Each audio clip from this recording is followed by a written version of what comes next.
So it was Josey Vogels who brought to my attention the alarming fact that Canada is only the 10th most promiscuous country in the world.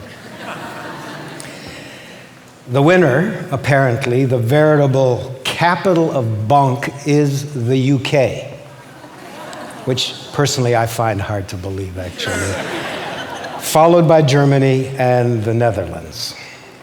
It turns out that we're not big on casual sex, according to Josey. Over a third of us masturbate daily, which may explain things. And 28% of us really don't like threesomes. So, on your behalf, I say we can do better. And that's why we need courageous and prolific sex columnists just like Josey Vogels. Thank you so much, Moses. Hello, everyone. You're so attentive and just patiently sitting there. Don't you want to just kind of every once in a while kind of stretch or yawn or scream out something? Yes. All right, are you having a good time? Hasn't this been amazing? You know when you're at a really interesting conference, when you look over and at one table you see Ralph Klein, former Premier of Alberta, as if he needs any explanation, sitting with former NDP leader Jim Harris at one table, and then chatting over a glass of wine. And yes, Ralph was having a glass of wine. And you look over and you see Buck Angel, man with vagina, talking to Natalie McLennan, who, former high-priced prostitute in New York City. I thought, this is a pretty amazing conference to be at, isn't it? And I just want to say, Moses, I don't know where you went to there. I think the last time that I saw you was at a she-male beauty pageant at El Convento Rico on College Street, was it not? Maybe you'll have to explain to these people later what you were doing there. I'll leave that to you. So yes, my name is Josey Vogels. That's my website. If you haven't been to it, please go to it.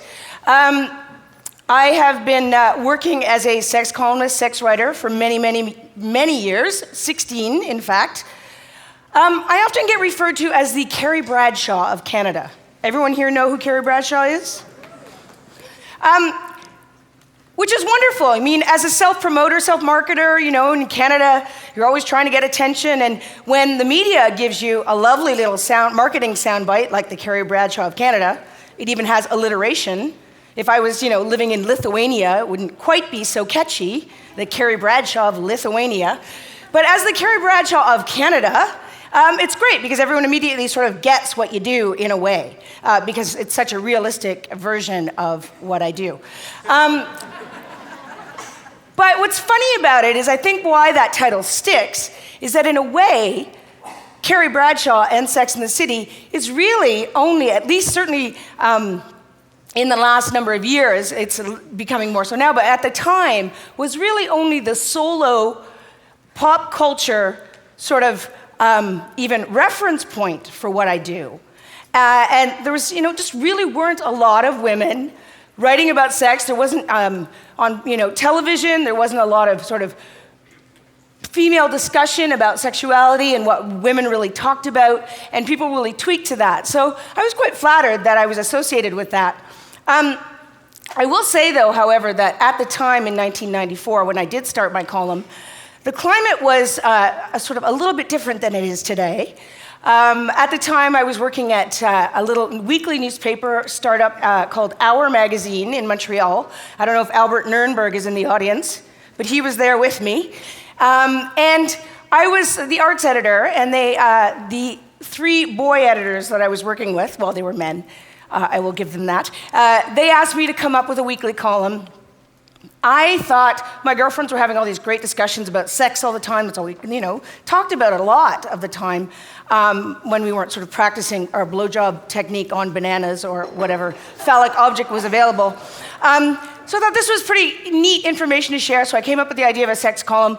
Their immediate reaction was, well, I can't really see it lasting much longer than, I don't know, a few weeks, a few months.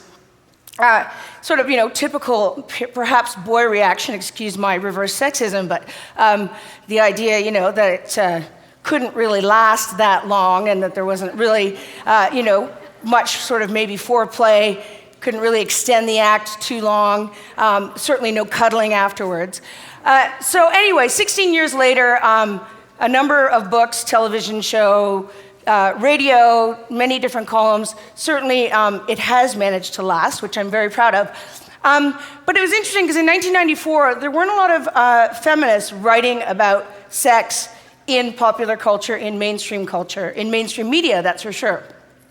At the time, feminists, there was a very anti-porn movement in the feminist movement.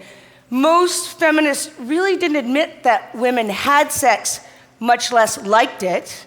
And if you watched porn, oh my God, so I really felt like a freak a bit in the feminist community, even though I was a very active feminist at the time.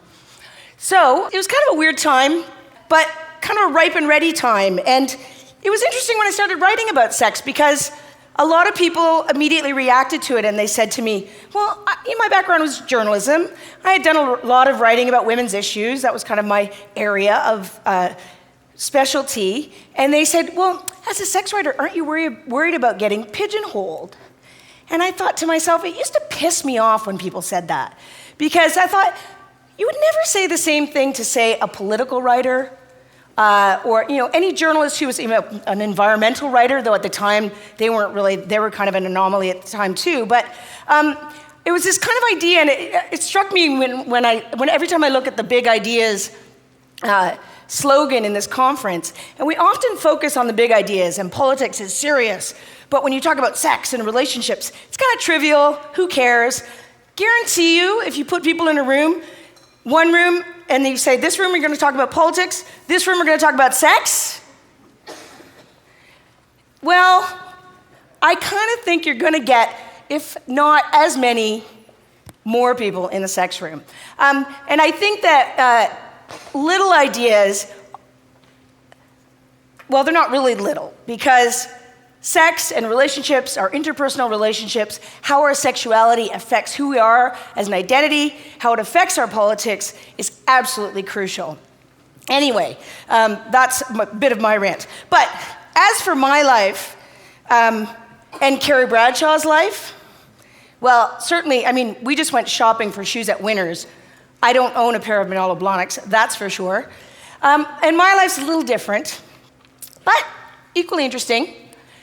Of course, part of my job as a sex writer is to keep up my credentials and qualifications. This is me at a hand job, blowjob workshop. Gotta, keep up with the latest techniques so I can keep my readers informed.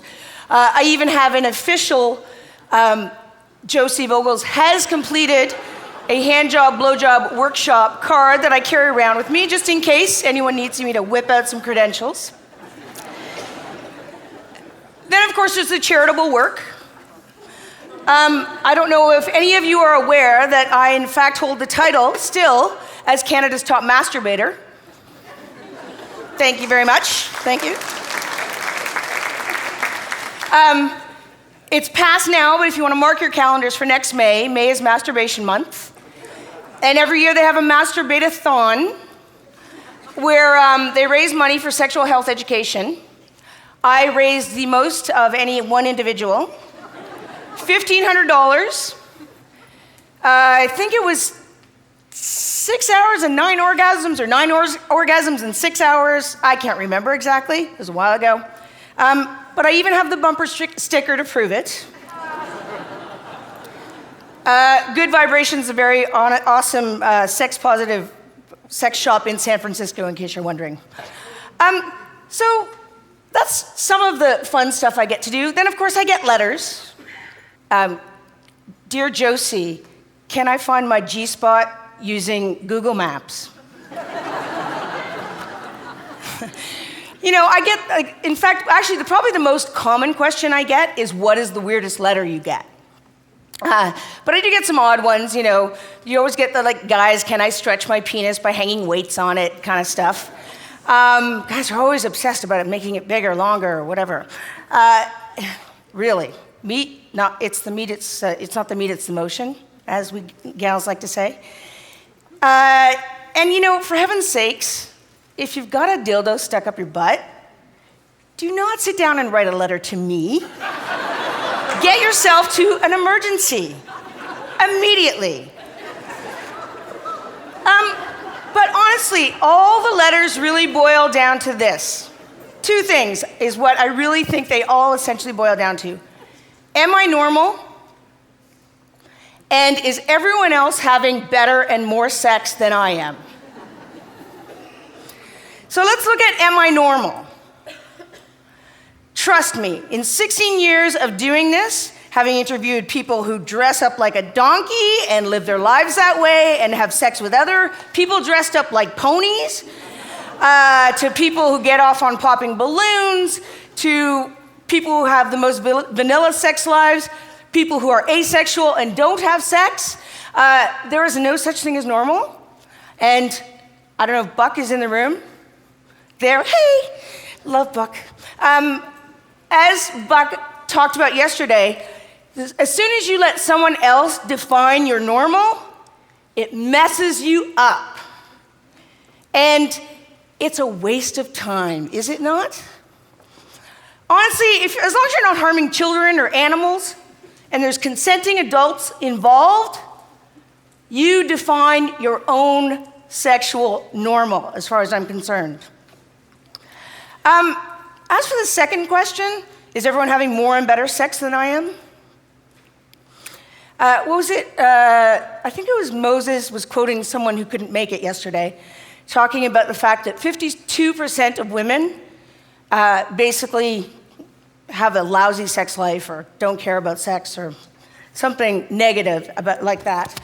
And I thought about that and I thought, well, I was talking to a woman out in the lobby and she said, you know, well, everyone thinks that they're amazing at sex, but then I get all the complaints from women saying that their lovers are terrible. So who's lying? The problem is that sex is this weird thing we think we should be good at from birth somehow, you know? Like, I don't know anyone here who's like sat down at a piano and was able to play Mozart from the get-go. But somehow we think sex is something that we should just know, and we don't have to learn how to do it, we don't have to learn how to get good at it, we don't have to learn what our partner needs, and we don't have to tell our partner what we need. Because if they really loved us, they would just be able to figure it out, right? No. And it's amazing, because this conference has all been about women's voices. Women are able to, you know, we've found our voice in so many places in the world, in politics, and, you know, speaking of the environment, such amazing brains and minds here. Yet, when we're in the bedroom, we're like, sorry, can't talk about that, can't tell you what I need. And as far as I'm concerned, you know, the only reason I think that most women are not happy with their sex lives is because they're not having the kind of sex that is worth looking forward to having. And it's because they're not asking for it. And so you need to speak up because it's not gonna happen. I'm sorry, as much as we would like to, maybe Faith Popcorn, there's gonna be like a pill in the future where you can just kind of make your partner telekinetically like move his hand an inch to the left or something, but until that happens, speak up. And instead of focusing on whether everyone else is doing it more or better, think about the fact that you need to speak up and think about focusing on what you need, what you're not getting, what you want, and how to get it. So anyway, I just quickly want to talk about, in the 16 years that I've done this, I've really seen an arc, you know, of how things have changed. I mean, certainly now there's sex bloggers, every magazine has a sex column. My columns now are in mainstream papers like Metro, and I'm on Yahoo Canada. I never would have seen that before. The other night, I judged a burlesque strip search contest.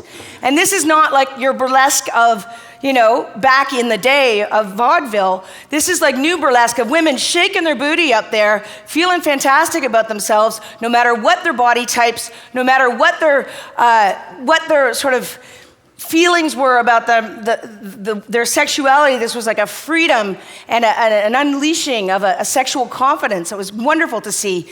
I recently presented an award at the Feminist Porn Awards. Well, hell, when I started doing this, something like the feminism and porn in the same sentence was like, yeah, right. Well, here at the Feminist Porn Awards, a young woman gets up and she says, oh my God, she accepted an award as like one of the new up-and-coming directors and writers in pornography. And she said, ever since I was a teenager, all I wanted to be when I grew up was a pornographer. I'm like, hell, man, that was never at my, career counselor in high school. Pornographer.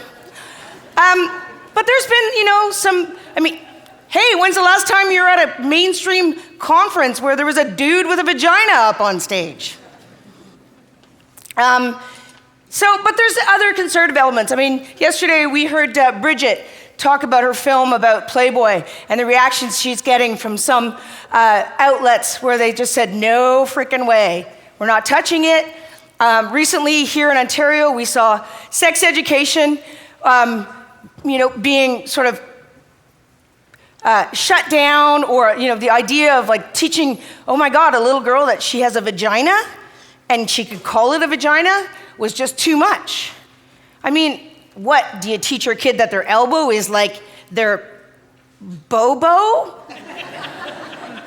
I was at the Sex and the City 2 movie the other night, and it was funny because that movie, it's all supposed to be about female sexual sort of progression and all of that. And here was Samantha, who's the most outwardly, sexual being, and she's just so open about her sexuality. She's getting done, I think it was like on the front of a car or something, and she's like just screaming in absolute silly ecstasy because it was so fake and so ridiculous. And I thought, if the sex is that good, why isn't he screaming like a girl too, for one? And I just thought, oh, this is just ridiculous. We do not see sex in films depicted in any realistic way, unfortunately. And yesterday we heard about the history of contraception, and I want to just end this because there was a frustration. It was Dr. Andrea Tone, I think it was. She was talking about the history of contraception, and she said she wished that 1 in 20 movies, at least, would show some sort of discussion of contraception. So I thought I would do my part in that, and I'd like to just finish this. I know I'm running a little bit over, but if I could just invite Kathy Buckworth of kathybuckworth.com, mummy blogger, recent book, Shut Up and Eat.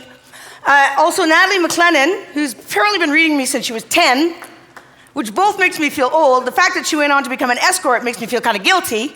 And Evelyn Hannon, the brilliant woman behind journeywoman.com, a travel resource for women, and they're just gonna come around with some condoms for you to take home, and so that we can assure you that at least 1 in 20 of you will have condoms, and I'll just toss them out while they're getting themselves ready. So these are a little more aerodynamic than the hats I think you were throwing yesterday, Moses. Josey, you'd better toss them really quickly. All right, Yep. Here. All right, thank you very much, folks. JoseyVogels.com is my website. Please visit. Hand them out to your kids if you don't need them. Oh, Denise, come on. Too much curve. So sorry, and thank you very much. Oh.